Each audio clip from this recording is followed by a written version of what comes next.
sagana sa pagkain at kaibigan. At ang kanyang tahanan ay laging bukas para sa masasayang salo-salo. Kasama sila Uwak, Tikling, Kalapati, Loro at marami pang ibang ibon. Ngunit dumating ang isang bagyo, walang awan na sumira sa kanyang pugad. At lahat ng meron si Quago, walang natira kundi ang kalungkutan at kagutuman. At tila pa ang mga kaibigan minsan ay kasama sa saya ay naglaho na parang bula.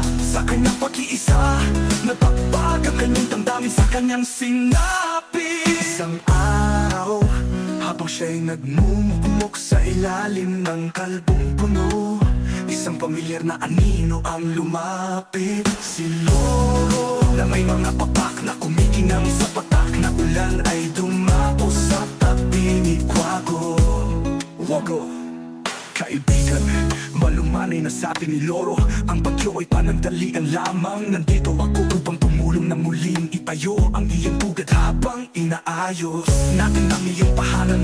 Bakit hindi ka muna sa akin tumuloy? Magkasama nating hihintayin ang muling pagyabong ng iyong mahal na puno ng mangga. Napuluwa si Quago, hindi dahil sa kalungkutan kundi dahil sa pasasalamat. Lora niya, ikaw ay tunay na kaibigan. Ng pagkakaroon ng isang kaibigan sa panahon ng unos ay higit mahalaga kaysa sa 1,000 kaibigan sa panahon ng kasiyahan. Ang sakit na nakahirapan, 2 ibon ang magkasamang nagtulungan. Hindi lamang na muli itaguyod ang isang puga, kundi para patunay na sa oras ng pangangailangan, ang tunay na kaibigan ay hindi kailanman maglalaho.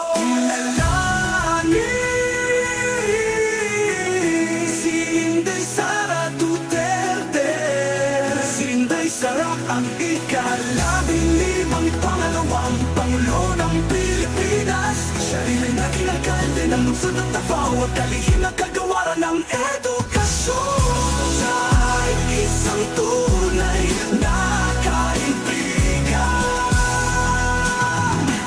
si Inday Sara Duterte.